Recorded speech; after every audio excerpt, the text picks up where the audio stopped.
Good evening. Welcome to another round of the monthly Internet Governance Briefing by the Geneva Internet Platform.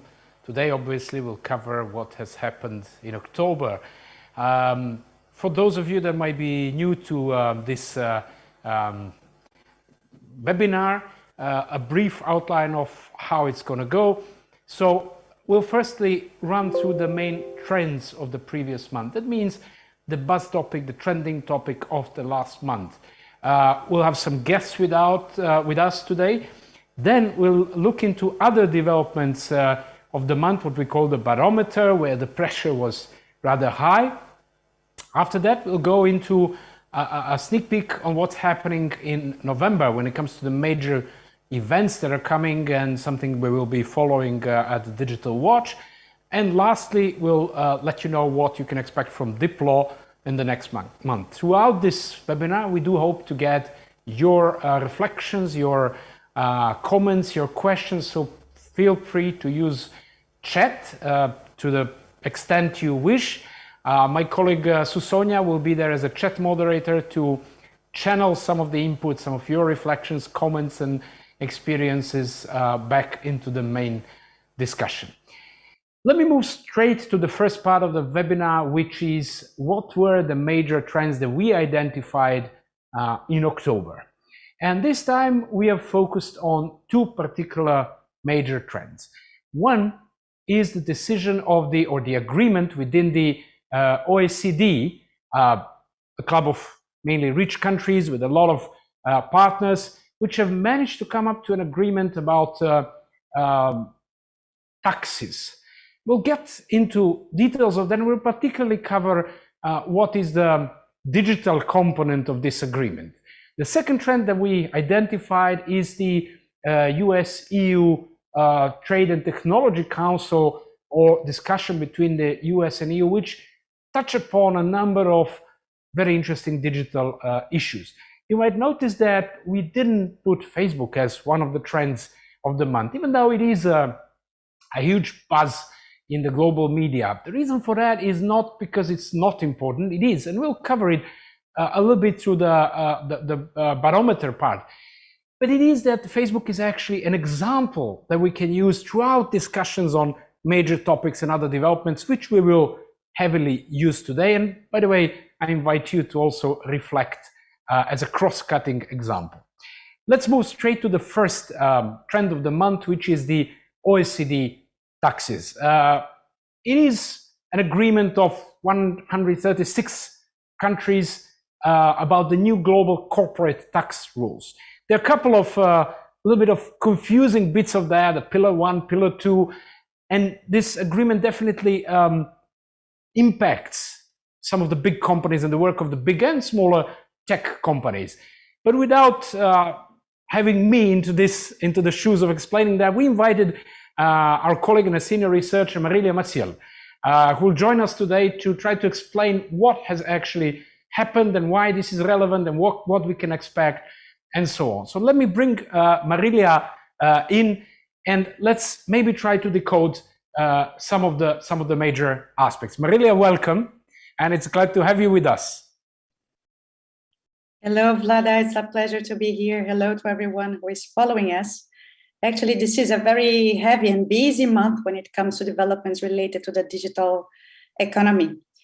When it comes to the OECD agreement, we know for many years now that there is a mismatch between the rapid growth of the digital economy and how and where taxes are being collected. The absence of a common solution to this problem has pushed several countries to engage in unilateral practices, such as deciding on taxing digital services through national law. And this made really clear that a common solution was needed, because this unilateral approach threatens to fragment the international tax system and creates a burden for companies that need to operate across jurisdictions that are applying different taxes. A solution to this problem has been cooking for some years now in the OECD. The OECD is discussing taxes in a broadened setting, which is developed in partnership with the G20 countries. They call this the inclusive framework on BEPS, base erosion and profit shifting. And the discussion has been ongoing for many years, as I mentioned, but it's really hard to reach an agreement, as we can imagine. And among the many issues that have been sticky points, countries that have applied throughout the years lower tax rates have opposed to an agreement. So what happened in October? What happened this month?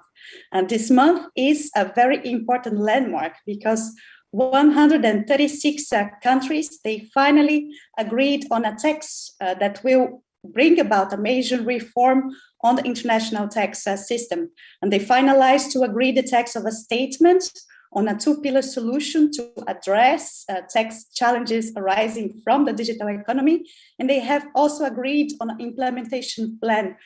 This is a very important deal because it managed to bring on board, as I mentioned, countries that have been opposing changes in taxation, including Estonia, Ireland, Hungary, and these countries are now on board. According to the OECD, they represent more than 90% of global GDP.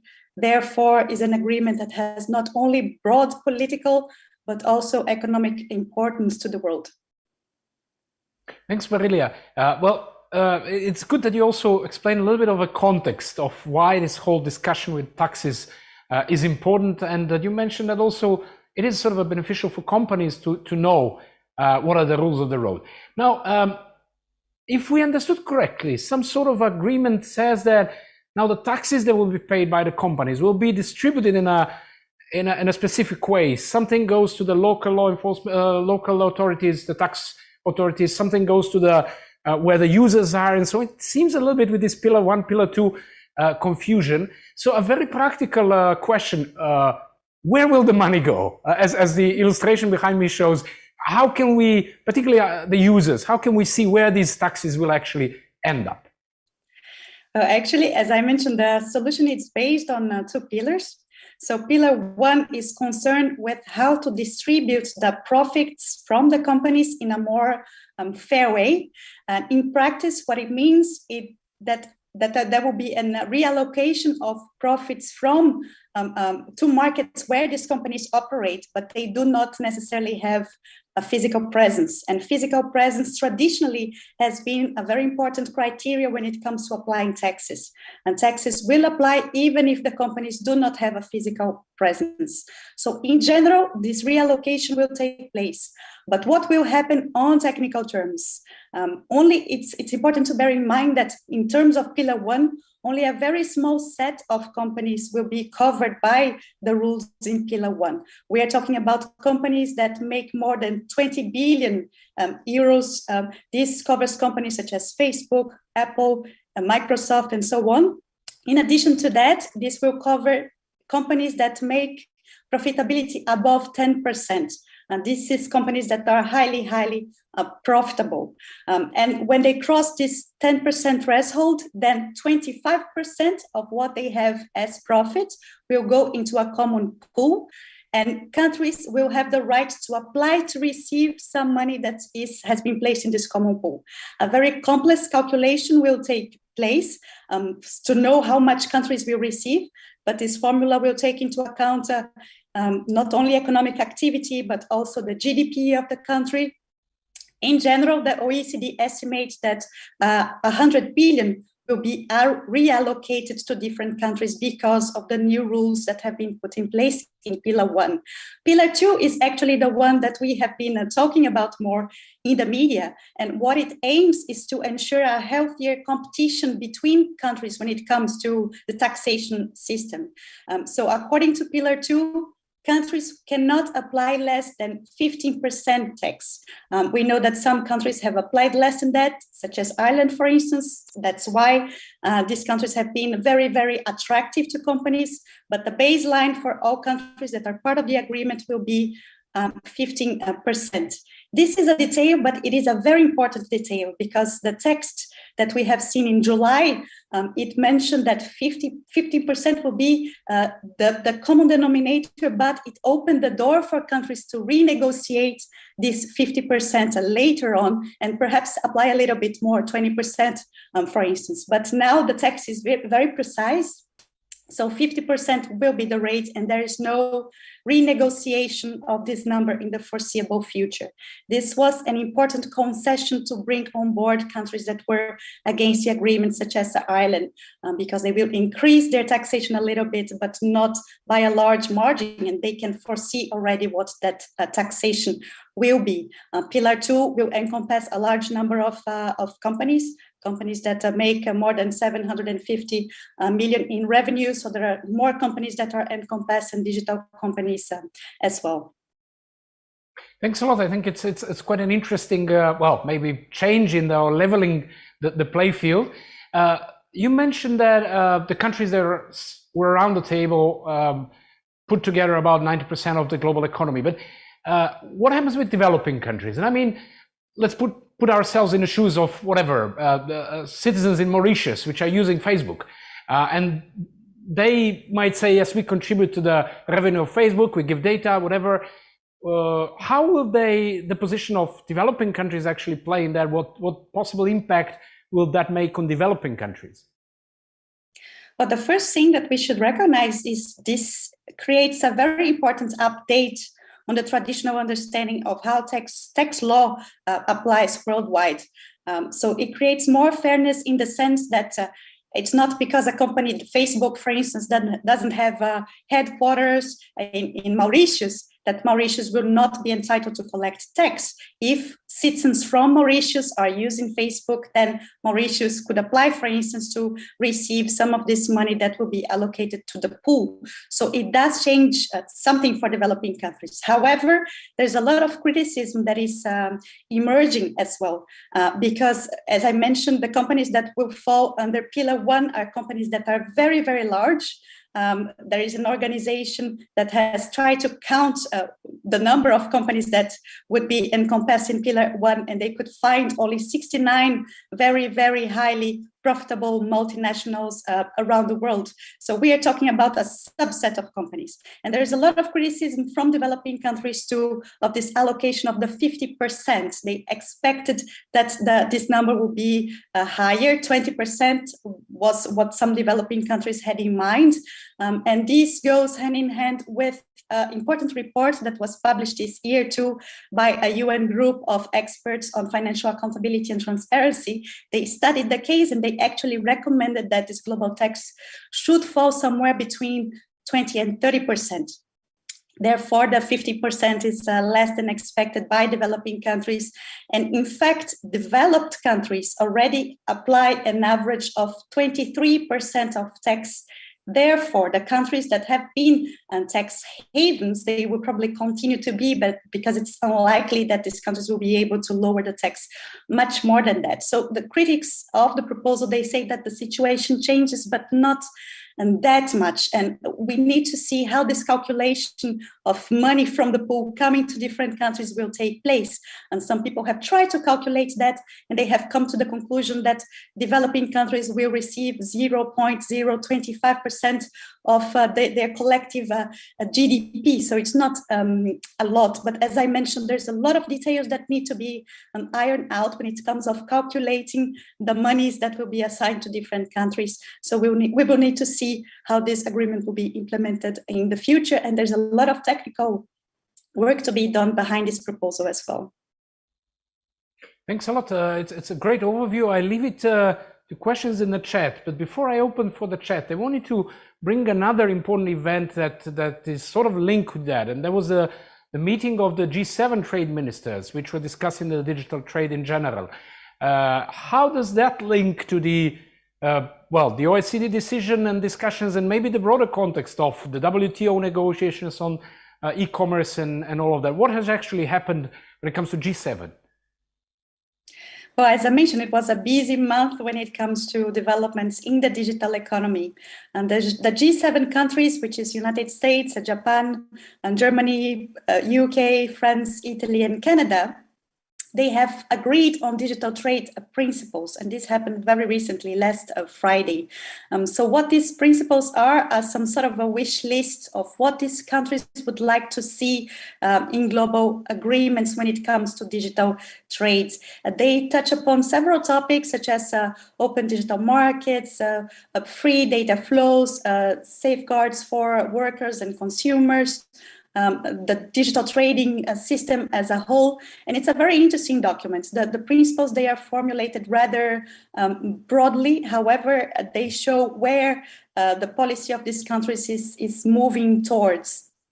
And it is interesting because if we see how these countries have played out in the WTO, for example, although the US and the European Union have common views when it comes to the importance of free data flows, they do have lots of disagreement on the details and on exceptions related, for example, to the protection of personal data. And what these principles show is that these countries in Europe, US, and allies in Asia, such as Japan, they will try to bring together their positions when it comes to digital trade, and this could have consequences on negotiations that are taking place in the WTO on e-commerce, for instance. Quite an interesting interplay and set of updates. I have a couple of more questions, but let me get back to maybe Sonia first to see whether there are some interesting questions, comments in the chat in relation to this discussion. Sonia. Hi, Vlada. Indeed, there are. We have two questions. One is DSA, DMA, and the digital tax. Is that good for internet technology development, or do we expect it to stifle it? And another one is how the allocations will be done. I think that part wasn't clear for some of our attendees. So that's it. Thanks, Sonia, and thanks all for the questions. I guess this formula will be quite tough even for the OECD to settle further. Marilia, bringing you back with your reflections on is it good or is it bad? And I don't know whether you want to dwell into a formula is possible at this stage, but you can probably comment on what are the next steps. Well, it will not be bad for companies. Actually, the technology companies have been supporting this proposal and the reaching of an international agreement very clearly. Facebook, Amazon, they all came forward to congratulate the OECD for achieving consensus finally. For them, it's very burdensome to operate with different tax laws across different jurisdictions. Therefore, harmonization, even if it means that more money will be paid, the situation of legal certainty for them is more important. So I wouldn't say that this will stifle innovation. I think that the real problem for the industry will be a lack of an agreement, because then we would be in the mercy of national laws, and that could create a very difficult patchwork to operate. Politically speaking, in terms of next steps, we will have an upcoming meeting of the G20, which will probably give a political rubber stamp to the agreement.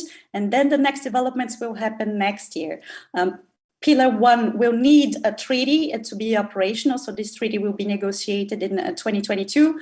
And the expectation of the OECD is to implement it in 2023. However, there are countries that are coming forward to say that this deadline is extremely tight. They expect to see some flexibility there. When it comes to Pillar 2, the OECD is going to set forth some guidelines for countries to regulate this in their national laws. But there is already a sign that there will be a 5 to 10 year grace period in which countries and companies will have the time to adjust themselves to this 15% rate that has been settled. Of course, there are political developments that will depend on the national dynamics as well. Some analysts are commenting how this agreement will be received in Washington. It's not clear if it will be sent to Congress for evaluation or not. If it will, then there are some Republican senators that have already said that they are concerned with the nature of the agreement and if it corresponds to US national interest. So we can expect some debate on the national level, and particularly in the US, it is an important debate because the US absolutely needs to be on board for this agreement to work as it should. Marilia, maybe at the end, a very quick question. We have G20 meeting in a few days, and there was this whole link of the Osaka track and some countries stepping out and so on. It also touched upon digital trade, and we have the WTO ministerial meeting in November. What can we expect out of these two? Is it going to be worth following, something big expected, or not? When it comes to the G20 meeting, what is interesting when it comes to these principles that have been agreed among the G7 countries that we mentioned before is that the G20 they looked at similar principles some years ago in 2019, and there was not consensus among G20 countries to support the Osaka track, to support this idea of digital free flows with trust. And the countries who did not agree with the Osaka track were India and South Africa, which are also countries that do not participate on e-commerce negotiations at the WTO because they have concerns when it comes to these negotiations not taking into account the interests of developing countries and not leaving enough room for developing countries to regulate on the national level important issues such as data flows. Therefore, we can see that the world in different chessboards, such as the G20 or the WTO, is being divided on the issue of data, which is a critical issue to the digital economy between countries that have a more free flow approach and countries that, for different reasons, not only because of control and authoritarianism, but also because they see data as key assets in order to complete what they call their digital industrialization. And these countries have different interests. Therefore, the positions are quite divided. And we probably will see that in the ministerial at the end of the year. It's not foreseeable at this point, I think, that countries will reach agreement on complex issues such as data flows, but they did make a lot of progress in 2021 when it comes to negotiating e-commerce rules.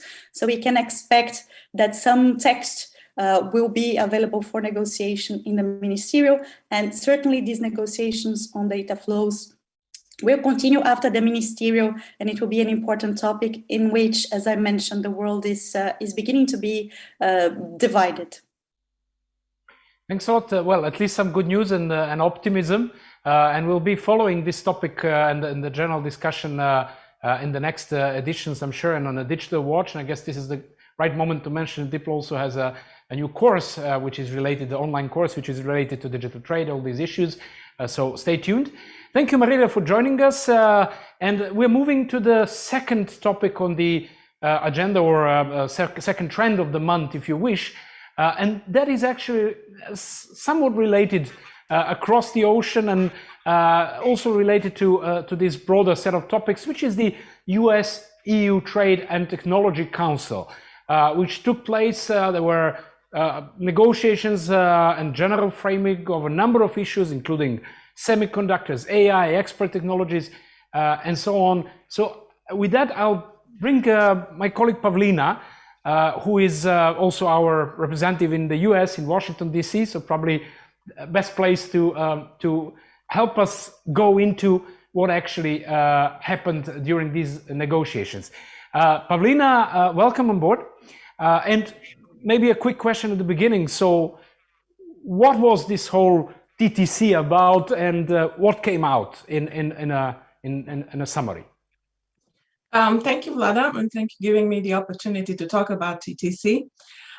So it is not the first effort between the United States and the EU to come to some kind of transatlantic agreement to sync policies and regulations and trade issues. But at this time, with the TTC, the US and EU met on the 29th of September, and they agreed on a set of common principles. So they established working groups chaired by relevant US government agencies and European Commission services in 10 key topics: standards for emerging technologies, green tech, securing supply chains, ICT security, data governance, misuse of technology, export controls, investment screening, and support for small and medium enterprises and global trade challenges. So it is quite a big and wide array of issues, all related to technology and all related to pressing issues on both ends of the Atlantic. However, in the post-Pittsburgh statement, there are 5 issues which are so fast-tracked or will get more attention to start with. And these are the foreign investment screening, so both on the side of US and EU. The parties will do investment screening and exclude certain investments based on the national security in the United States concerns or public order concerns within the EU. So there are certain principles to such screenings as a non-discrimination, transparency, accountability, and the need for enforcement mechanisms. Another topic, which was within these 5 fast-tracked ones, is the use of AI and development of trustworthy AI. It is a little bit faced towards China because they say about creating AI which will support human rights and implementation, and that the technical solution need to ensure that the AI systems do not produce biased results. Then the third fast-track topic is semiconductors, which is very pressing both on EU side and on the US side. There is a shortage in semiconductors sector, and it will go through 2022 at least. So both sides are very concerned about this. They are trying to strengthen domestic supply chains for semiconductors without ending up in subsidy race, which might be a little tricky because both on domestic and within the US and within the EU, there are regulations and financial supports which are trying to boost the domestic side. Fourth topic, fast-tracked, is export controls for sensitive technologies. So both sides do not want the potential applications of emerging technologies in defense and security to be risky and to be used, especially in the case of dual-use items, for civilian purpose, that they would be used for military purpose. And the fifth topic is social media. So as much as possible, US and EU are trying to agree on consistent measures regulating illegal and harmful content, algorithms of platforms, and the democratic responsibility for online intermediaries. So as I said, the most pressing one and maybe the one which will soon have results is the semiconductor one. But in any case, some experts say that both EU and US will struggle to find a common ground, and that is on China. It is the one who shall not be named within the TTC. It is not mentioned by name by any means, but it's referred as a non-market economy. And when you read the TTC document, the joint statement, there are some references to China's most controversial practices, including forced technology transfers, subsidies, non-market activities of state-owned enterprises. But both, so on US side, traditionally the relationship towards China is more controversial, while EU will try to, is less willing to be confrontational towards China. So for now, they just agreed to be exchanging information so far. And generally, this document, the joint document of the first meeting of TTC, is viewed as a good thing, as a good start, but a lot of experts are questioning about its efficiency and the implementation going forward. So that's about it so far. Thanks a lot, Pavlina. There is an interesting bit, you went through what topics were. There is an interesting bit what missing topics are there. And it's interesting that data flow that we mentioned previously and privacy were actually not on the agenda that openly, at least. Any comment on those missing topics and why? Yes, absolutely. As I mentioned, this is not the first effort to have an agreement between US and EU. There was under the Bush administration, the TEC, under the Obama administration, TTIP, which both failed, but not on kind of disagreement or controversy, but they just failed to reconvene. So any topics which were discussed there, which would be seeming controversial in this setting, such as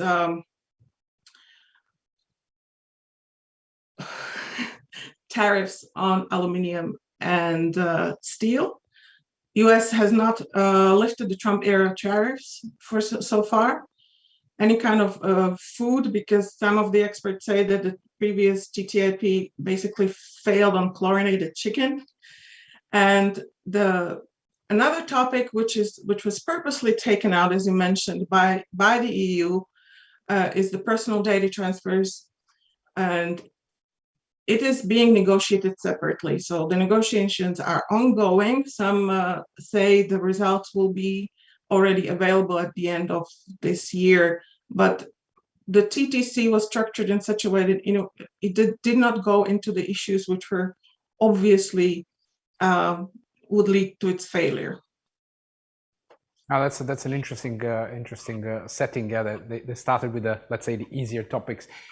Great, Pavlina, stay with us. Let me turn to Sonia to see what is happening in the chat. Any questions, comments, both related to the previous topic and particularly this one. Sonia, briefly over to you for a summary or any specific questions. Thank you, Vlada. My camera is open, but I'm having visual issues, so not sure what that is about. But good news is that the chat is lively. And yeah, the question continued about how the tax allocations would be made among countries. And what we know is it's not entirely clear, but there's some comments that saying AI systems will nearly always produce biased results, and probably allocations of these taxes will rely on some AI systems. So some of our attendees are expecting not so fair distribution of taxes. And then coming to the semiconductor shortage, they have echoed what Pavlina has said, and probably that it won't end until the end of 2023. And that is it for now. And hopefully I will be back next time with video. Thank you, Vlada. Thanks a lot. It's good to hear there is quite a discussion in the chat. And we'll definitely follow that on the Digital Watch further. And I'm sure Marilia can share more links on the document so to explore the formulas. A quick question back to you, Pavlina, if I can, and then I'll bring after that Jovan for a zoom out perspective. Pavlina, what do you expect, or what do they expect as possibly the next steps in practice? So is this more of a sort of a framing agreement, and then there is still open question how this is going to be implemented, or you can see already some very clear implementation steps? You mentioned semiconductors, but probably something else.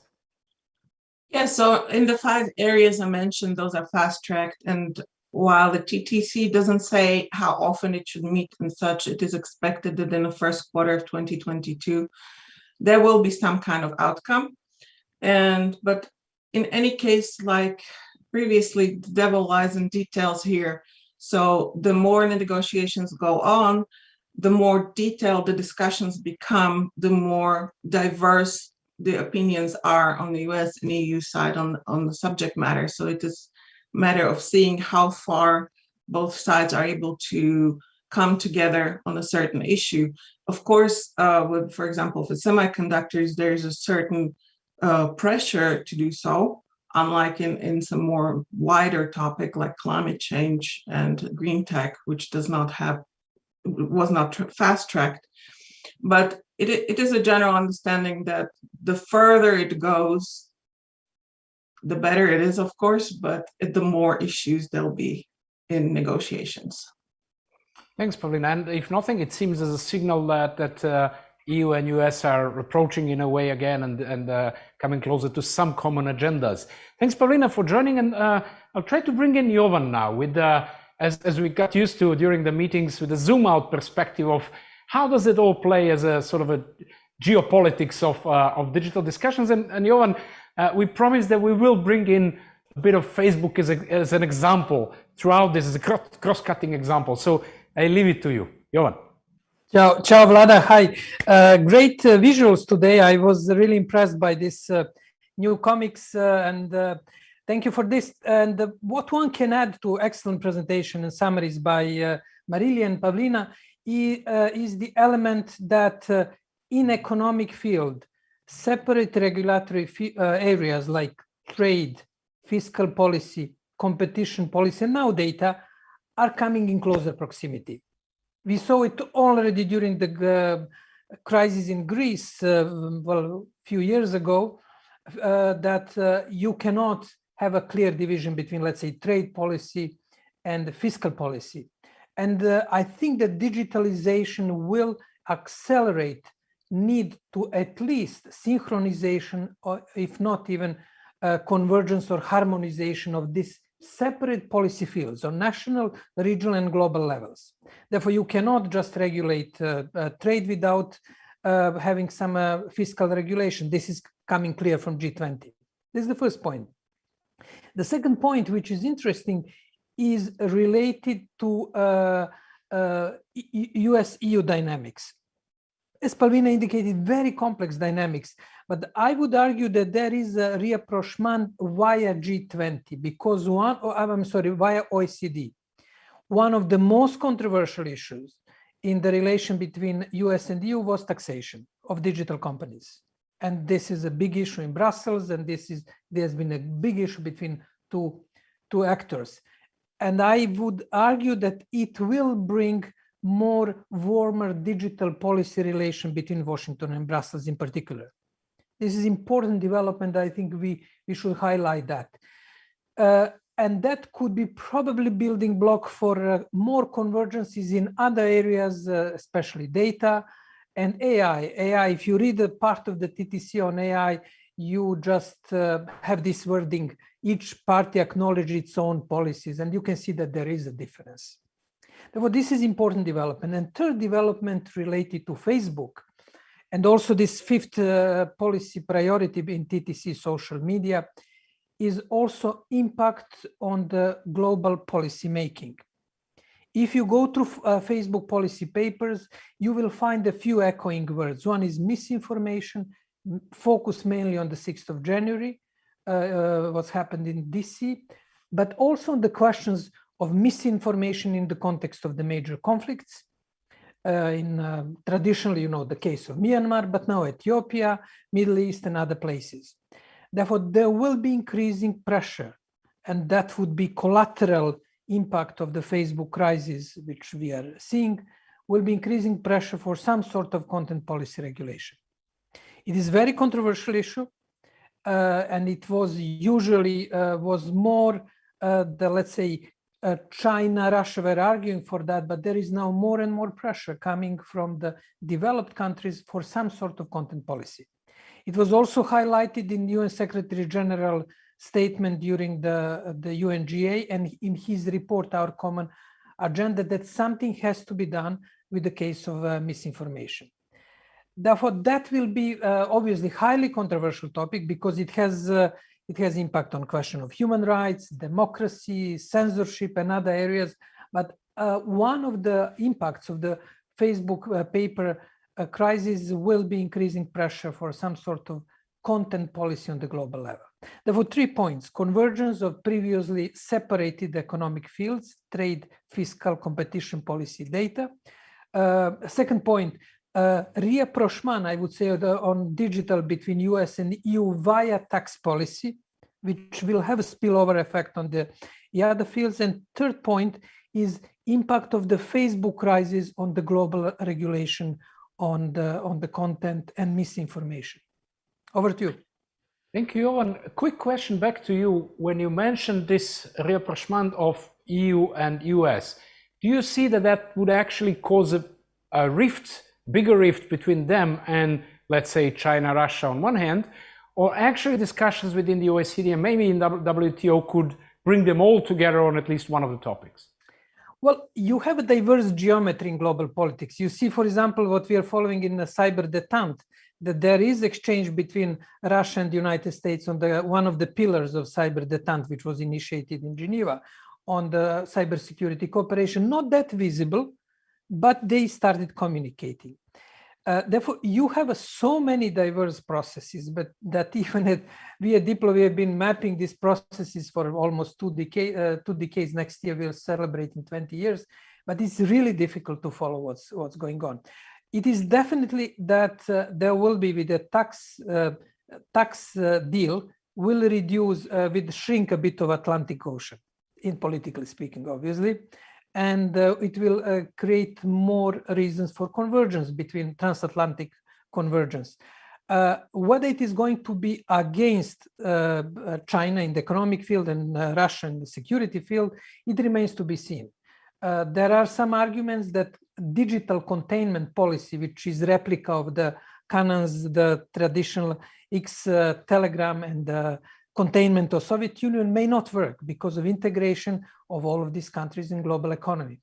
I would say this is going to be the major challenge for in particular EU, but to some extent the United States, how to protect its own interests, which are legitimate and important, while preserving integrated global economy and supply chains. That formula, in addition to tax formula, will be one of the key formula which in a way we will be negotiating in the months ahead or years ahead, I would say.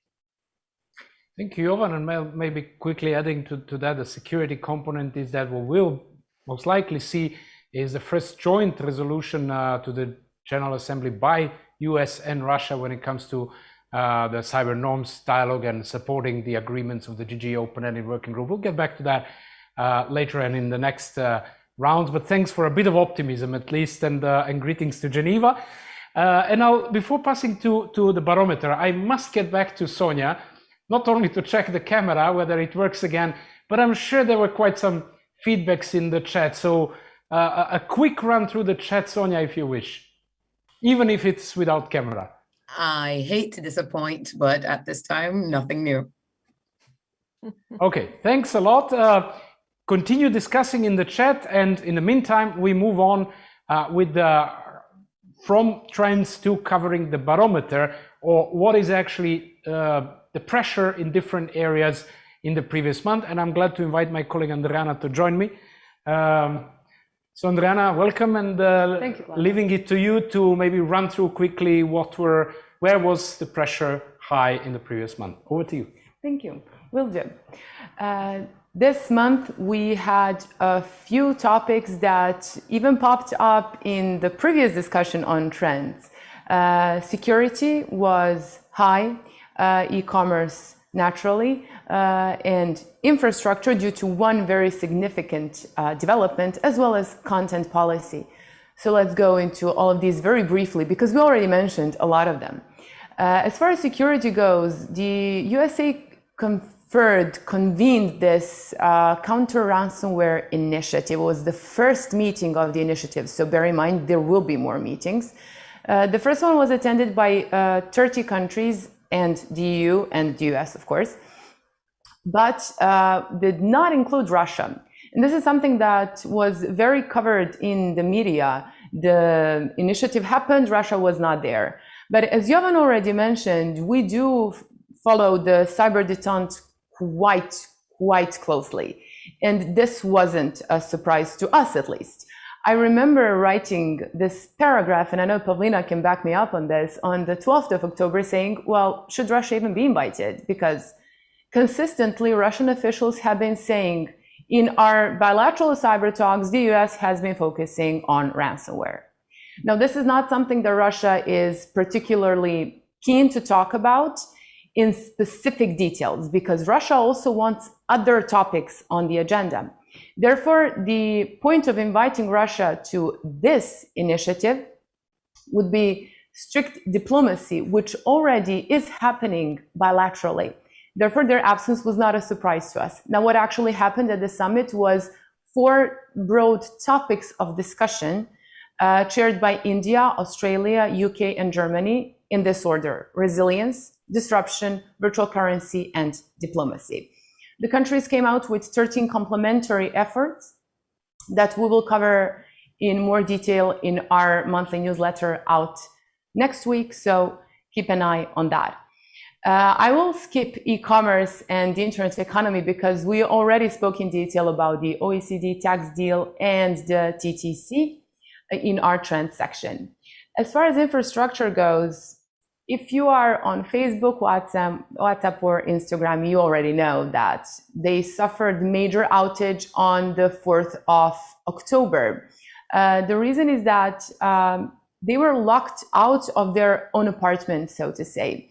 This means that Facebook wasn't able to remotely access their own servers and services to solve the problem. They actually had to fly people out to California to physically sit down with the servers and routers and change what is known as the Border Gateway Protocol. These settings were the one that essentially messed up Facebook's connectivity.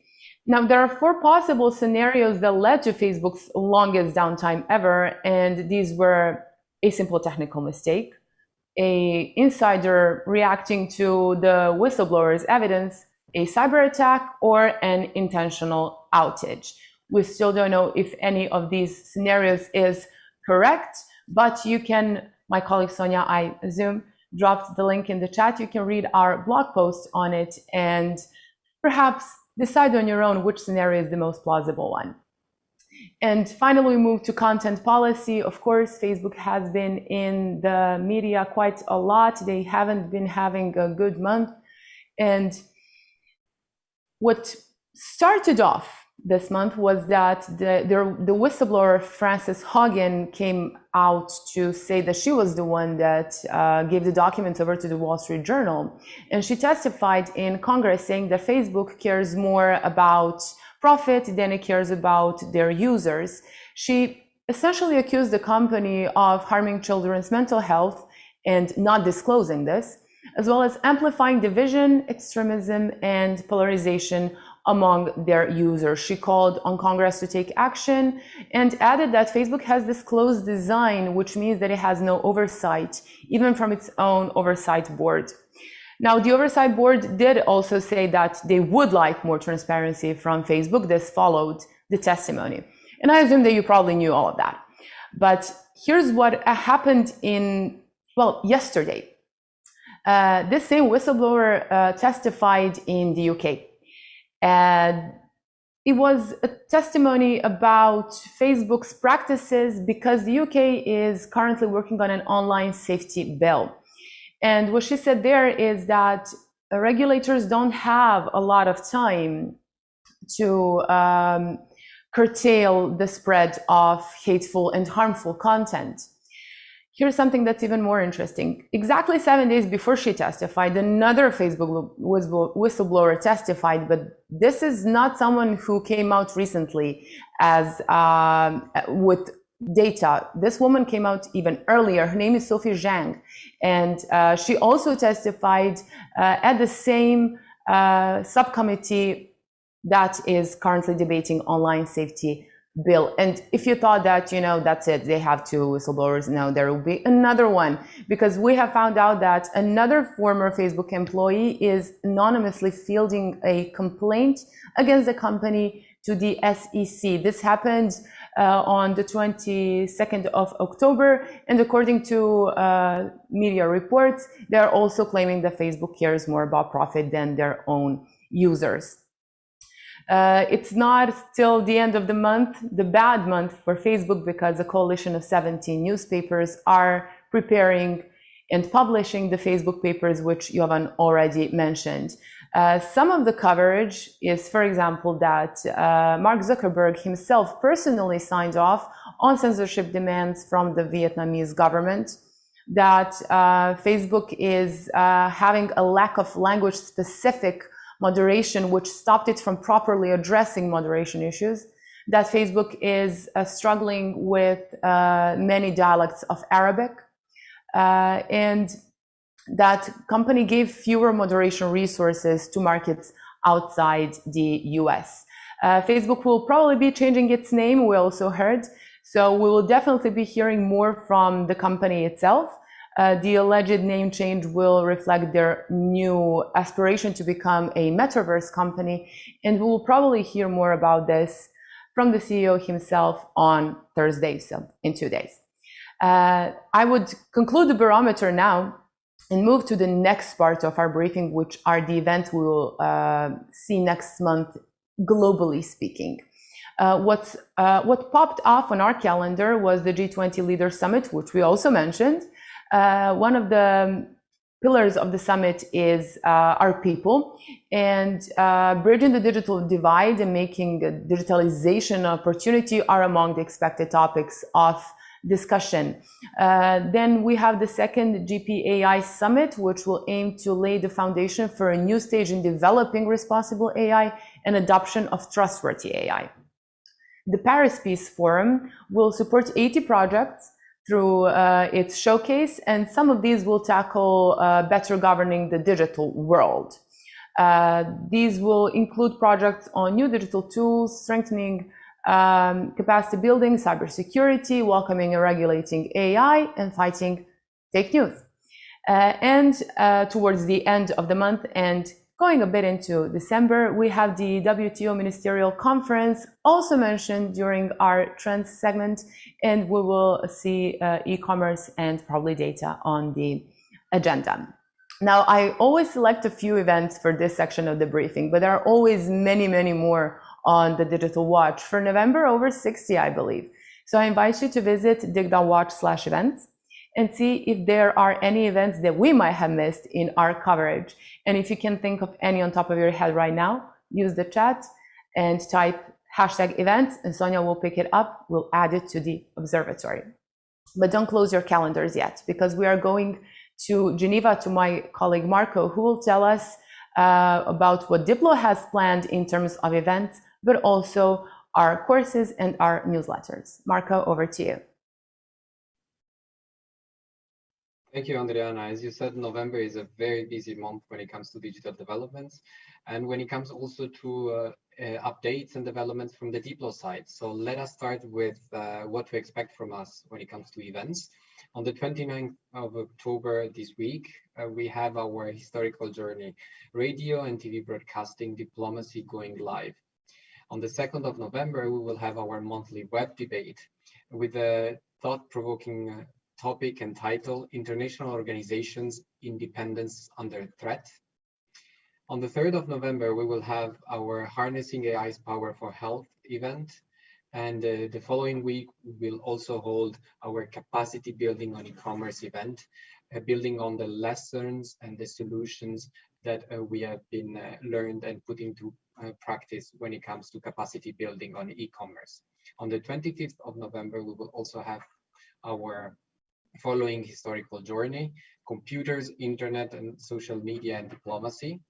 And at the end of the month, our usual monthly briefing, as well as our Geneva security tour. As I said, as I reminded the audience during our previous briefings, we are walking every month through Geneva virtually through a specific digital lens. This month, in a couple of days, actually, it will be the case of governance and legal lenses, and upcoming month will be security, paying close attention to which processes are happening in Geneva when it comes to cybersecurity. But more details can also be found on our website at diplomacy.edu/events. Let us go for courses. It's the 1st of December marks an important deadline, the application for our master postgraduate diploma in contemporary diplomacy. It's important to mention that participants can choose an area of specialization within the program, either contemporary diplomacy or internet governance. And this information, as well as additional information on our courses, can always be found on our Diplomacy Edu website. And lastly, when it comes to what to expect from us when it comes to resources, most of you are used to our monthly appointments, our GIP monthly newsletter, which offers a roundup of digital developments in the previous month, as well as incorporating the barometer that we have exposed today. The 16th of November, we have our monthly cyber detente barometer.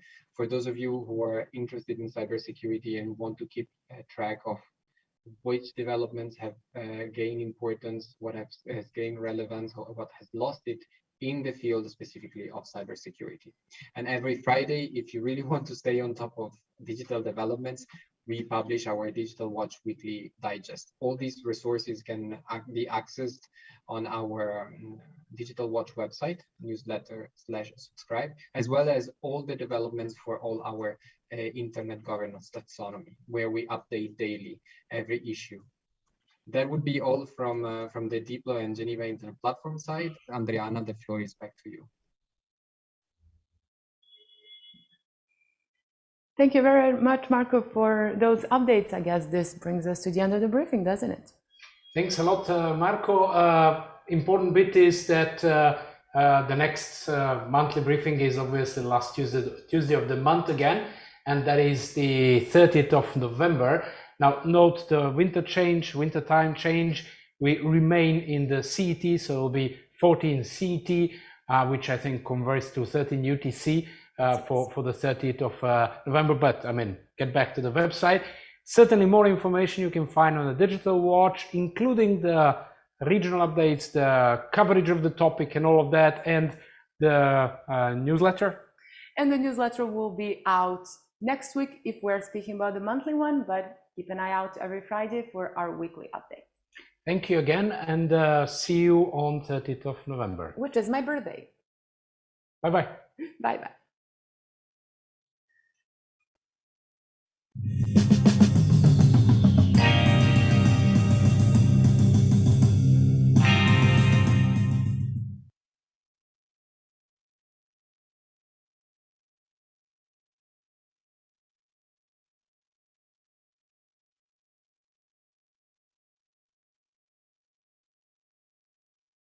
Recording stopped.